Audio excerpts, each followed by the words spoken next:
जिस तरीके से फॉर्म 45 के बाद एक घिनौना खेल खेला गया है, पाकिस्तान की तारीख में बदतरीन धांधली की गई है और फॉर्म 47 और 49 पे डिक्लेयर किया गया उन लोगों को कि जो इलेक्शन पूरी तरह हार चुके थे, तो उसके खिलाफ इंशाल्लाह कल हमारा यहाँ पे एहतजाज होगा और इंशाल्लाह हम अपना हक मांगते हैं। हम बड़ी आईजी से, तमाम इदारों से, अदलिया से, चीफ जस्टिस, सुप्रीम कोर्ट से, इलेक्शन कमीशन से, तो हमें उम्मीद इसलिए नहीं है कि उनका आईनी तौर पे जो फर्ज था कि उन्होंने फ्री एंड फेयर इलेक्शन कराना है, तो उन्होंने वो नहीं कराया और मेरे ख्याल में चीफ इलेक्शन कमीशन को तो इस्तीफा दे देना चाहिए और हमारे जो अदलिया है उनको एक्शन लेना चाहिए उनके खिलाफ, क्योंकि उन्होंने आइन से गद्दारी की है और अपना आईनी फर्ज सिर्फ ये नहीं कि पूरा नहीं किया बल्कि उसको बार बार वायलेट कर रहे हैं। जिस तरह आप देखें आप कि हमारी जो रिजर्व सीट थी, अब रिजर्व सीट का एक रेशो के मुताबिक कोटा होता है हर उस पार्टी का कि जिसके लोग वोट हासिल करते हैं। अब ये कहते हैं कि जी हमें तो नहीं दे रहे, वो चले, लेकिन किसी आइन में, कहीं किसी कानून में कहीं नहीं लिखा हुआ कि वो किसी और को ये दे सकते हैं। किसी और को देकर इन्होंने खिलवाड़ किया आइन के साथ और जिस तरीके से बार बार इस आइन को तोड़ा जा रहा है इस चीफ इलेक्शन कमिश्नर की तरफ से, मैं रिपीट कर रहा हूं, पहले हमने 2 हुकूमतें तोड़ी, पख्तूनख्वा की और पंजाब की, आइन को तोड़ा, 90 दिन इलेक्शन नहीं कराया, यही शख्स था। उसके बाद जो इलेक्शन में से हटने की हमारे कागजात जो मुस्तरद हुए और अदालतों से वो फिर दोबारा बहाल हुए, बहुत से लोगों के नहीं हुए, वो भी सबके सामने है। फिर इलेक्शन के अंदर बारहा बताया गया वीडियो के जरिए, हर चीज के जरिए कि कागजात छीने जा रहे हैं, अगवा किया जा रहा है प्रमोदर सेकेंडर को। उसके बाद हमें कैंपेन के लिए नहीं छोड़ा जा रहा, कान पे जूं तक नहीं रेंगी, इनके परवाह ही नहीं थी, इनको लगे रहे अपने काम पे और आखिर में फिर भी अवाम का मैंडेट चोरी करके अब रिजर्व सीट को भी इस तरीके से फिर आइन को वायलेट करके एक वायलेशन की लंबी एक फहरिस्त है क्योंकि पूरी कौम जानती है। मैं ये समझता हूं कि शायद इस मुल्क में जो आर्टिकल 6 है, जिसका मतलब ये है कि जो आइन तोड़ेगा आर्टिकल 6 के मुताबिक सजा होगी, ये लोग भूल चुके हैं आर्टिकल 6 को। अपना कानून बनाया हुआ है, अपना एक आइन बनाया हुआ है, उस आइन के साथ जो खिलवाड़ कर लो, हमारा ये फर्ज है बहैसियत पाकिस्तानी कि हमने अपने आइन का तहफ़्फ़ुज़ करना है। हम वो करेंगे इंशाल्लाह। अपना हक मांगते हैं, अपने हक मांगने के लिए हम तमाम इदारों से, अदलिया से, सबसे रिक्वेस्ट करते हैं कि फ्री एंड फेयर तरीके से ट्रिब्यूनल में हमें अपना हक दिया जाए फॉर्म 45 के मुताबिक। अगर ये नहीं किया जाएगा तो इस इलेक्शन को मेरे ख्याल में न तो कि पाकिस्तान में कबूल कर रहा है और नहीं इंटरनेशनली तमाम इदारों ने कह दिया है इंटरनेशनली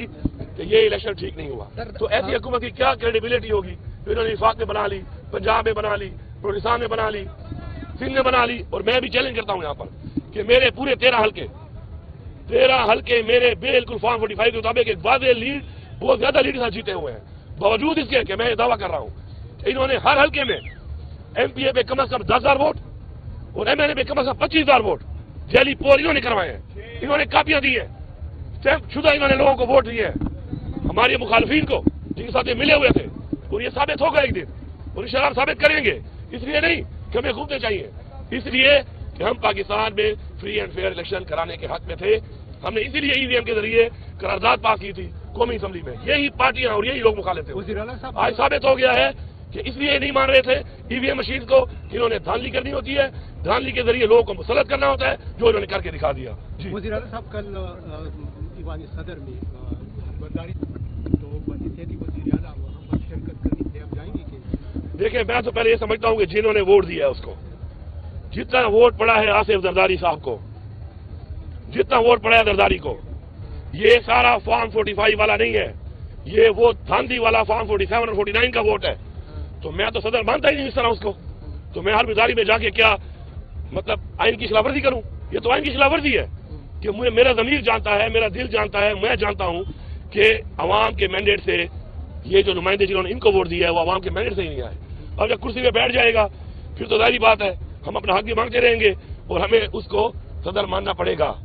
बहैसियत पाकिस्तानी शहरी हमें मानना पड़ेगा, क्योंकि वो कुर्सी पे जब बैठ जाएगा वो हल्फ लेने के बाद तो फिर हमें मानना पड़ेगा। लेकिन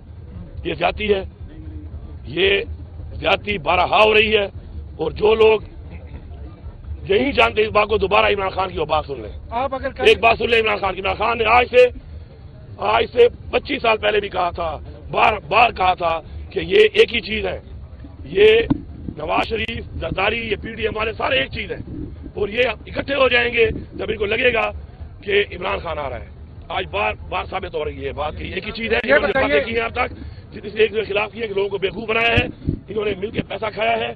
اب یہ صرف اور صرف حکومت میں اس لیے آ رہے ہیں کہ انہوں نے قانون سازی کر کے اپنے نیب کے کیس ختم کرانے ہیں اور لوٹا ہوا پیسہ آپ بچانا اگر ہے. کل کو زرداری صاحب یا پرائم منسٹر صاحب کی زیر صدارت کسی اجلاس میں اگر شرکت کرتے ہیں تو کیا آپ وہاں احتجاج بھی ریکارڈ کروائیں گے یا نہیں سمپلی آپ شرکت کریں گے صوبے کو ریپرزینٹ کریں گے؟ دیکھیں مجھے اس کی ذمہ داری دی گئی ہے،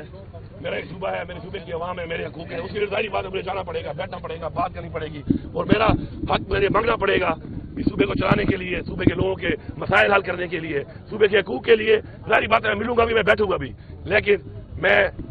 ایک بار پھر ریپیٹ کر رہا ہوں یہ بات کہ مینڈیٹ چوری کرنے والے لوگوں کو اس ملک میں مسلط نہ کیا جائے. یہ ظلم پاکستان کی عوام کے ساتھ نہ کریں، یہ ظلم پاکستان کے ساتھ نہ کیا جائے، اس کو روکا جائے. یا تو فری اینڈ فیئر ٹرائل کریں، یہ ایگزیکٹ جو ریزلٹ ہے اس کو ٹھیک کریں، یا پھر دوبارہ الیکشن کرائیں اور فری اینڈ فیئر الیکشن کروائیں تاکہ جو عوام کا مینڈیٹ ہے اس کے مطابق حکومت بنے، تاکہ وہ کریڈیبل ہو پاکستان میں بھی اور دنیا میں بھی.